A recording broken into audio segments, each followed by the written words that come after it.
हम जब भी किसी समस्या में होते हैं तो हमारी नजरें सबसे पहले अपने नजदीक किसी ऐसे को ढूंढती है जो कि हमारी मदद कर सके।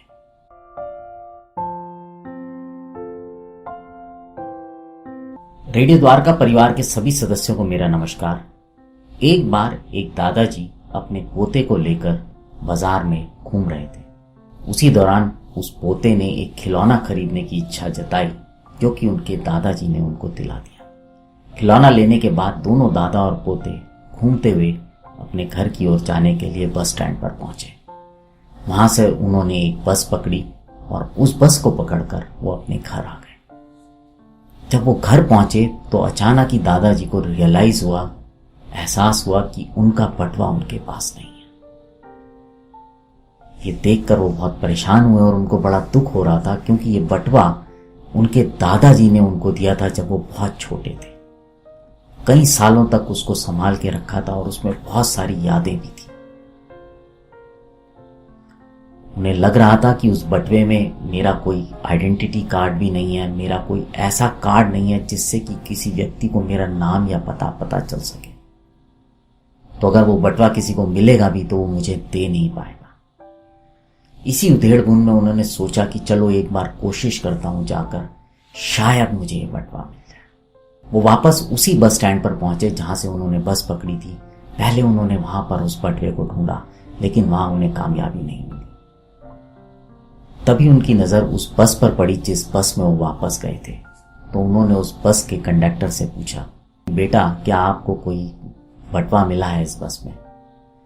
कंडक्टर ने हाँ बोला और उसने बोला कि मुझे कैसे पता चलेगा कि वो बटुआ आपका है?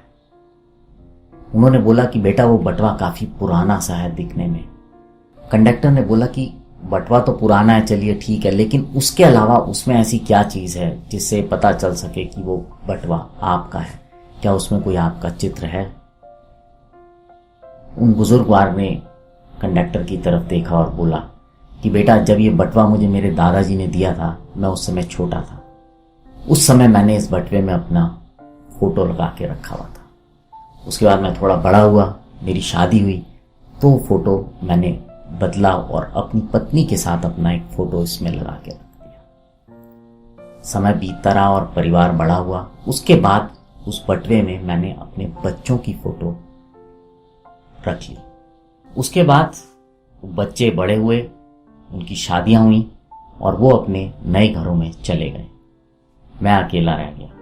फिर मैंने इस बटुए में एक ऊपर वाले का चित्र रख लिया क्योंकि मुझे एहसास हुआ कि अब जब मैं अकेला हूं, मेरे साथ कोई भी नहीं है, तो ये ऊपर वाला ही मेरी देखभाल करेगा। कंडक्टर ने उन बुजुर्गवार की बात सुनी और उसके बाद वो बटुआ उनको दे दिया और वो उस कंडक्टर को आशीर्वाद देकर वहां से चले गए। इंसान की जिंदगी में सुख और दुख आते जाते रहते हैं। परेशानियां भी कभी आती हैं फिर चली जाती हैं। फ्रस्ट्रेशन भी होता है, दुख भी लगता है, परेशान भी होते हैं। लेकिन इस सब के दौरान एक ऐसी चीज जो हम सबको हमेशा ताकत देती है, शक्ति देती है, वो है ऊपर वाला। आप किसी भी धर्म के हो, किसी भी जाति के हैं, किसी को भी मानने वाले हो, जो व्यक्ति उस पर विश्वास रखता है वो उसको रास्ता भी दिखाता है और उसका साथ भी देता रहता है। ऐसा नहीं होता कि जब वो साथ होता है तो समस्याएं नहीं आती। समस्याएं तो आती हैं लेकिन वो उनसे लड़ने की ताकत देता है और रास्ता दिखाता है। अगर ये कहानी अच्छी लगी हो तो इसे लाइक कीजिएगा, इस पर कमेंट कीजिएगा, इसको शेयर कीजिएगा और हमारे चैनल रेडियो द्वारका को सब्सक्राइब कीजिएगा। अगले हफ्ते फिर मुलाकात होगी, तब तक बने रहें रेडियो द्वारका के साथ।